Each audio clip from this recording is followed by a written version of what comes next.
கிறிஸ்துவுக்குள் பிரியமானவர்களே, உத்தமனுக்கு கர்த்தர் துணை என்று வாக்கு பண்ணின இயேசு கிறிஸ்துவின் நாமத்தில் உங்கள் அனைவருக்கும் என்னுடைய அன்பின் நல்வாழ்த்துக்களை தெரிவித்துக் கொள்ளுகிறேன்.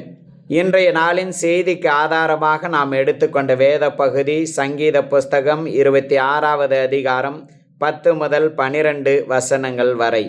அவர்கள் கைகளிலே தீவினை இருக்கிறது, அவர்கள் வலது கை பரிதானங்களால் நிறைந்திருக்கிறது. நானோ என் உத்தமத்திலே நடப்பேன், என்னை மீட்டு கொண்டு என்மேல் இரக்கமாய் இரும். என் கால் செம்மையான இடத்திலே நிற்கிறது, சபைகளிலே நான் கர்த்தரை துதிப்பேன். சங்கீதக்காரனாகிய தாவீது அவனை சுற்றிலும் இருக்கிறதான மக்களை பார்க்கிறார். அவர்களுடைய கையிலே தீவினை இருக்கிறதாம், பாவம் இருக்கிறதாம், கெட்ட காரியங்கள் இருக்கிறதாம். அது மட்டுமல்ல, அவர்களுடைய வலது கையில பரிதானம் நிறைந்து இருக்கிறதாம், லஞ்சம், ஊழல். அப்படிப்பட்ட ஜனங்களை தாவீது பார்க்கிறான். அப்படிப்பட்ட ஜனங்களுக்கு மத்தியில தாவீது வாழுகிறான். ஆனா 11வது வசனத்துல அவன் சொல்லுவதை பாருங்கள். நானோ என் உத்தமத்தில நடப்பேன் என்று தைரியமாக சொல்லுகிறார். என்னை சுற்றிலும் இருக்கிறதான திரள் கூட்டத்தார் தீவினை செய்கிறவர்கள், பரிதானம் வாங்குகிறவர்கள். ஆனால் நான் அப்படி இருக்க மாட்டேன். கடவுள் எனக்கு கற்றுக் கொடுத்த உத்தமத்திலே, எனக்கு காட்டி கொடுத்த உத்தம பாதையிலே நான் நடப்பேன் என்று தைரியமாக சொல்லுகிறார். ஆகையினால 12வது வசனத்துல சொல்லுகிறார், என் கால் செம்மையான இடத்துல நிற்கிறது. இந்த தீவினைக்காரர்கள் இருக்கிற இடத்தில் அல்ல, லஞ்சம் வாங்குகிறவர்கள் இருக்கிற இடத்தில் அல்ல, ஊழல் செய்கிறவர்கள் இருக்கிற இடத்தில் அல்ல, சரியான இடத்துல, தேவன் விரும்புகிற இடத்துல, செம்மையான இடத்துல என் கால் நிற்கிறது என்று அவன் தைரியமாக சொல்லுகிறான். இந்த லஞ்சம் வாங்குகிற கூட்டம், தீவினை செய்கிற கூட்டம், கெட்ட காரியங்களை செய்கிற கூட்டம், கொள்ளையடிக்கிற கூட்டம் தாவீதின் நாட்களில் மட்டுமல்ல, நம்முடைய நாட்களிலும் பல மடங்கு பெருகி இருக்கிறது. லஞ்சம் வாங்குவதை கண்டுபிடித்தாலும் கூட அவர்கள் பயப்படுகிறதில்லை, சிரித்து கொண்டே கையாட்டி கொண்டு போகிறார்கள். அந்த அளவுக்கு மனிதன் மனசாட்சியை இழந்து நிற்கிறான். கடவுளுடைய பெயரை மனிதன் தன்னுடைய வாயினால, தன்னுடைய நாவினால உச்சரிக்கிறான். ஆனால் கடவுளை குறித்த பயம் அவனுக்குள்ளாக இல்லவே இல்லை. அப்படி இருந்தால் அவன் தீவினை செய்ய மாட்டான், லஞ்சம் வாங்கி தன்னுடைய ஆஸ்திகளை பெருக்கவும் மாட்டான். கிறிஸ்தவம் என்பது ஒரு மதம் அல்ல, கிறிஸ்தவ மதம் அல்ல. கிறிஸ்தவம் என்பது ஒரு உத்தம மார்க்கம். எப்படி உத்தமமாய் நடக்க வேண்டும் என்று இயேசு கிறிஸ்துவே நமக்கு முன்மாதிரியாக எல்லாவற்றிலும் காணப்படுகிறார். 1 பேதுருவின் புஸ்தகத்தில் ஒரு காரியத்தை நாம் பார்க்கிறோம். 1 பேதுருவின் புஸ்தகம் 1வது அதிகாரத்தில் 18 மற்றும் 19வது வசனம். உங்கள் முன்னோர்களால் பாரம்பரியமாய் நீங்கள் அனுசரித்து வந்த வீணான நடத்தை நின்று அழிவுள்ள வஸ்துக்களாகிய வெள்ளியினாலும் பொன்னினாலும் மீட்கப்படாமல் குற்றமில்லாத மாசற்ற ஆட்டுக்குட்டியாகிய கிறிஸ்துவின் விலையேறப்பெற்ற இரத்தத்தினாலே மீட்கப்பட்டீர்கள் என்று அறிந்து இருக்கிறீர்களே. பாருங்க, நாம் பாரம்பரியமாய் அனுசரித்து வந்த கிரியைகள் வீணான கிரியைகள், வீணான நடத்தைகள். அப்படிப்பட்ட ஒரு நடத்தையில் இருந்து கடவுள் நம்மை மீட்டு எடுத்திருக்கிறார், உத்தம மார்க்கத்தில் நடக்கும்படியாக. அழிந்து போகிற வெள்ளியினாலும் பொன்னினாலும் கடவுள் நம்மை மீட்கவில்லை.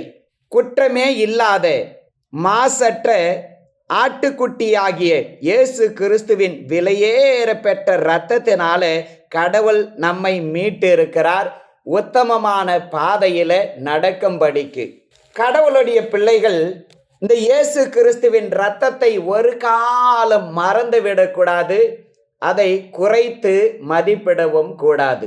எப்போதெல்லாம் நம்முடைய உத்தமத்தை விட்டு நாம் அங்கும் இங்கும் அலைகிறோமோ, அல்லது உத்தமத்தை மறந்து போய் விடுகிறோமோ, அல்லது உத்தமத்தை விட்டு விட்டு நாம் பின்னோக்கி திரும்புகிறோமோ, அந்த நேரத்தில் எல்லாம் நமக்காக சிந்தப்பட்ட இயேசுவின் இரத்தத்தை நாம் அவமானப்படுத்துகிறோம்.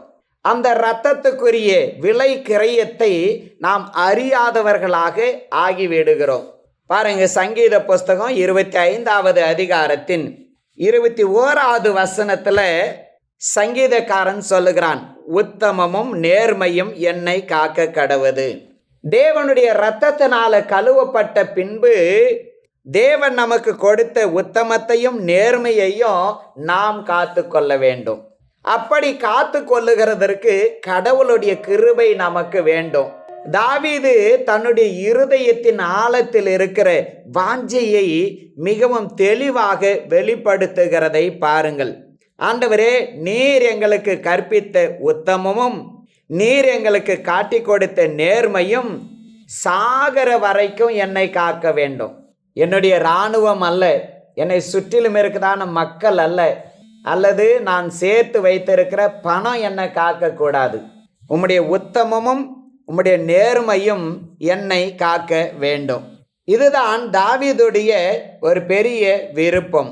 நம்முடைய ஜெபமும் கூட இப்படிப்பட்ட அர்த்தமுள்ள ஒரு ஜெபமாக இருக்க வேண்டும் என்று கடவுள் விரும்புகிறார். இந்த சங்கீதக்காரனாகிய தாவீது உத்தமமாய் நேர்மையாய் நடந்தபடினால அவன் எப்படி இருந்தான் என்று சங்கீத 26வது அதிகாரத்தின் 4வது மற்றும் 5வது வசனத்தில் நாம் பார்க்கிறோம். வீணரோடே நான் உட்காரவில்லை, வஞ்சகரிடத்தில் நான் சேருவது இல்லை, பொல்லாதவர்களின் கூட்டத்தை பகைக்கிறேன், துன்மார்கரோடே உட்காரேன். பாருங்க, தாவீது என்ன சொல்லுகிறான்? நான் உத்தமத்தில் நடந்து கொள்ளுகிறபடினால, என்னுடைய கால் செம்மையான இடத்துல நிற்கிறபடினால நான் வீணரோடு கூட உட்கார மாட்டேன். வீணான காரியங்களை சிந்திக்கிறவர்கள், வீணான காரியங்களை குறித்து பேசுகிறவர்கள், வீணாக உட்கார்ந்து கொண்டு அரட்டை அடிக்கிறவர்கள், இந்த மக்களோடு கூட நான் உட்கார மாட்டேன். அப்படி உட்கார்ந்தால் அவர்களுடைய குணம் எனக்குள்ளாக வந்துவிடும்.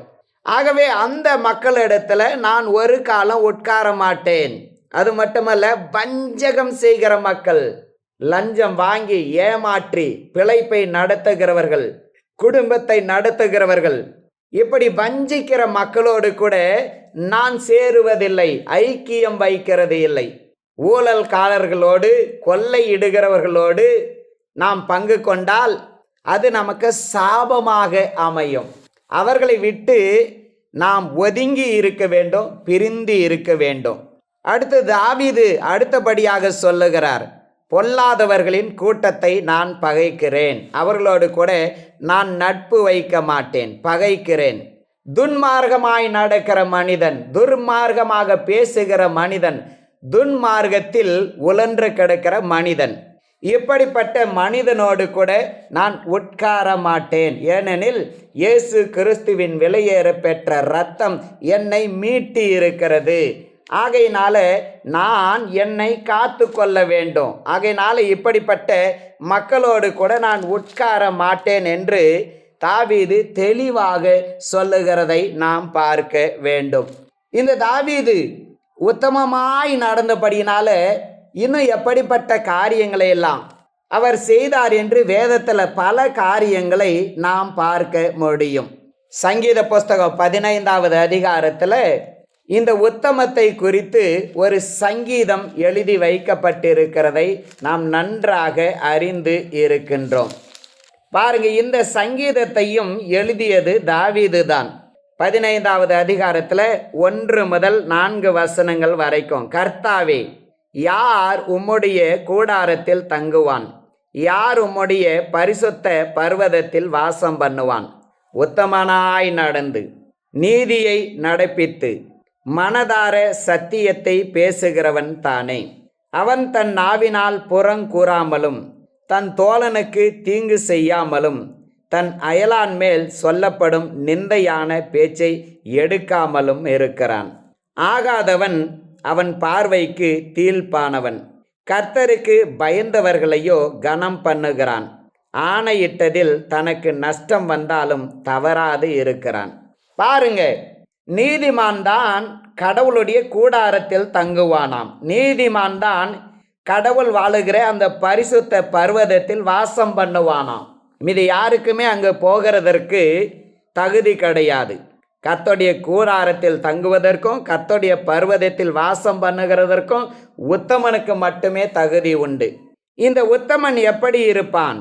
நேர்மையாக நடப்பான், நீதியானதை அவன் நடப்பிப்பான், சத்தியத்தை அதாவது உண்மையை மட்டுமே பேசுவான்.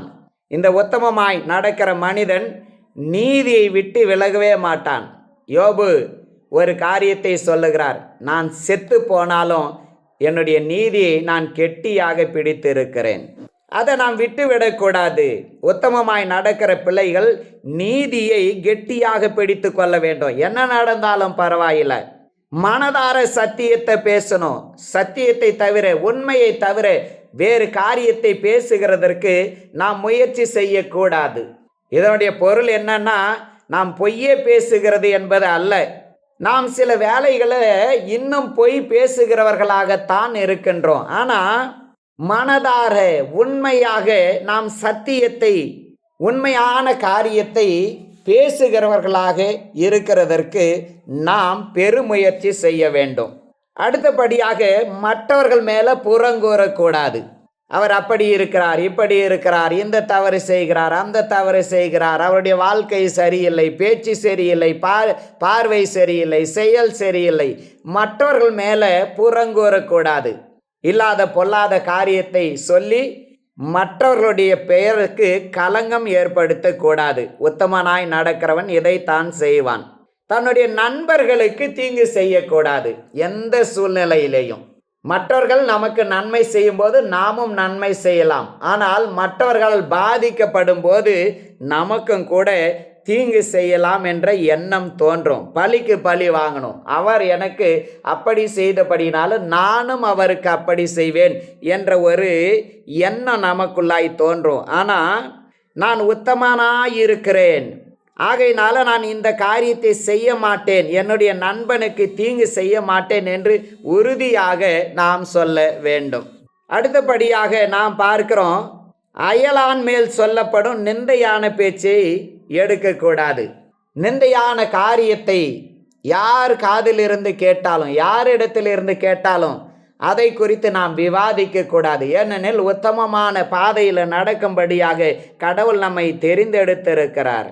ஆகாத மனிதர்களிடத்துல நாம் ஐக்கியம் வைத்து கொள்ளக்கூடாது. கடவுளுக்கு பயந்த பிள்ளைகளை நாம் கனம் பண்ண வேண்டும். இந்த உத்தமனாய் இருக்கிற மனுஷன் ஆணையிட்டால் போதும், வாயினால் சொன்னால் போதும், அதை நஷ்டம் வந்தாலும் நிறைவேற்றுவான். அநேக வேலையில் நான் இப்படி செய்கிறேன் அப்படி செய்கிறேன் என்று சொல்லி நாம் வாக்கு கொடுத்து விடுவோம். ஆனால் அந்த வாக்கில் உறுதியாக இருக்க வேண்டும். நஷ்டம் வந்தாலும் கூட அதை நாம் செய்கிற பிள்ளைகளாக இருக்க வேண்டும். ஏனெனில் உத்தமமான வழியில் நடக்கும்படியாக கர்த்தருக்கென்று நம்மை நாம் ஒப்பு கொடுத்து இருக்கின்றோம். இன்னொரு காரியத்தை சங்கீதம் 119 அதிகாரத்தில் 29 மற்றும் 30 வசனத்தில் நான் வாசிக்கின்றேன். பொய் வழியை என்னை விட்டு விலக்கி உம்முடைய வேதத்தை எனக்கு அருள் செய்யும். மெய் வழியை நான் தெரிந்து கொண்டு உம்முடைய நியாயங்களை எனக்கு முன்பாக நிறுத்தினேன். பாருங்க, இந்த சங்கீதத்தை யார் எழுதினார்கள் என்று தெளிவாக தெரியாது. ஒவ்வொருவரும் ஒவ்வொரு கருத்து சொல்லுகிறார்கள். அதை குறித்து நாம் விவாதிக்க வேண்டிய அவசியமில்லை. ஆனாலும் இந்த தேவ மனிதனுடைய உள்ளான வாஞ்சையை பாருங்கள். பொய் வழிக்கு நான் விலகி இருக்க வேண்டும். மாயையான காரியங்களுக்கு, கபடமான காரியங்களுக்கு, பொய்யான காரியங்களுக்கு நான் விலகி இருக்க வேண்டும். மெய் வழியை நான் தெரிந்து கொள்ள வேண்டும். உத்தமமான மெய் வழி, எனக்காக நேர் வைத்திருக்கிற அந்த மெய் வழி என்ன என்பதை நான் தெரிந்து கொண்டு அதில் போகிறது கடினமாக இருந்தாலும் அந்த மெய் வழியில் தான் நான் பிரயாணம் செய்ய வேண்டும். இப்படி பொய் வழிகளில் இருந்து விலகி நிற்கும்படியாகவும் மெய் வழியில் நடக்கும்படியாகவும் இந்த சங்கீதக்காரன் செய்த காரியம் என்ன? தேவனுடைய நியாயங்களை அவனுடைய கண்களுக்கு முன்பாக நிறுத்தினான். தேவனுடைய வசனத்தை தன்னுடைய கண்களுக்கு முன்பாக அவன் நிறுத்தினபடியினாலே அவன் பொய் வழியை வெறுத்து மெய் வழிகளை தெரிந்து கொண்டான். இன்றைக்கு போதுமான வேத அறிவு நமக்கு இல்லாதபடினால, சத்தியம் நம்முடைய இருதயத்துக்குள்ளாக இல்லாதபடினால பொய் வழிகளை வெறுக்கிறது நமக்கு கடினமாகத்தான் இருக்கிறது. பாருங்க, கடவுளுடைய பிள்ளைகள் பொய் வழிகளை வெறுக்க வேண்டும். மெய்யான வழியில் நடக்கிறதற்கு நம்மை ஒப்பு கொடுக்க வேண்டும். ஏசாயா தீர்க்கதரிசன புஸ்தகத்தில் 38வது அதிகாரத்தில் 3வது வசனத்தில் எழுதப்பட்டதை பாருங்கள். கர்த்தாவே, நான் உமக்கு முன்பாக உண்மையும் மன உத்தமமாயும் நடந்து உமது பார்வைக்கு நலமானதை செய்தேன். இந்த எசேக்கியா ராஜா கடவுளுக்கு முன்பாக சொன்னதை கவனியுங்கள். நான் உமக்கு முன்பாக உண்மையும் மன உத்தமமாய் நடந்து கொண்டேன். அந்த உத்தமத்தை நான் காத்து கொண்டேன். நீர் எனக்கு கொடுத்த உத்தமத்தையும், நீர் எனக்கு கொடுத்த நீதியையும், நீர் எனக்கு கொடுத்த நேர்மையையும் நான் காத்து கொண்டேன்.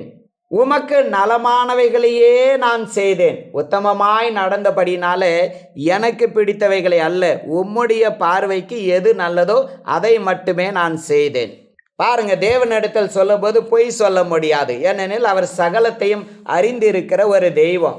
அவன் தைரியமாக சொல்லுகிறான், ஆண்டவரே, மன உத்தமமாய் உமக்கு முன்பாக நடந்திருக்கிறேன், நல்ல காரியங்களை செய்திருக்கிறேன் என்று தைரியமாக சொல்லுகிறான். கடவுளுடைய பிள்ளைகள் உத்தமமாய் நடக்க வேண்டும். இந்த தெசலோனிக்கேய சபையாருக்கு பவுல் ஒரு காரியத்தை சொல்லுகிறார். 1 தெசலோனிக்கேயருக்கு எழுதின புஸ்தகம் 2வது அதிகாரத்தில் 10வது வசனத்தில் பவுல் ஒரு காரியத்தை சொல்லுகிறார். நமக்கு நேரம் இல்லை. விசுவாசிகளாகிய உங்களுக்குள்ளே நாங்கள் எவ்வளவு பரிசுத்தமும் நீதியும் பிழையின்மையுமாய் நடந்தோம் என்பதற்கு நீங்களும் சாட்சி, தேவனும் சாட்சி. பாருங்க, உத்தமமாய் நடக்கிற பிள்ளைகள் பரிசுத்தமாக, நீதியாக, பிழை இல்லாமல் மக்களுக்கு முன்பாகவும் தேவனுக்கு முன்பாகவும் நடக்கணும். அதுதான் கடவுளுடைய விருப்பமாக இருக்கிறது. இப்படி உத்தமமாய் நடக்கிறபடினால நமக்கு என்ன கிடைக்கும்? அதனால நமக்கு என்ன ஆசீர்வாதம் கிடைக்கும்? நீதிமொழிகளின் புஸ்தகத்தில் 20வது அதிகாரத்தில் 7வது வசனத்தில் எழுதப்பட்டிருக்கிறத நாம் பார்க்குறோம். நீதிமான் தன் உத்தமத்தில் நடக்கிறான், அவனுக்கு பிறகு அவன் பிள்ளைகளும் பாக்கியவான்களாய் இருப்பார்கள். அதாவது ஆசீர்வாதமாக இருப்பார்கள். உத்தமமாய் நேர்மையாய் நடந்தால், உத்தம மார்க்கத்தை விரும்பினால் நம்முடைய பிள்ளைகளுக்கும் பெருத்த ஆசீர்வாதம். கண்களை மூடி ஜெபிக்கலாம். வல்ல பிதாவே, நன்றி சொல்லுகிறோம். உத்தமமாய் நடக்க கர்த்தர் எங்களுக்கு கிருபை தாரும். இயேசுவின் நாமத்தில் பிதாவே.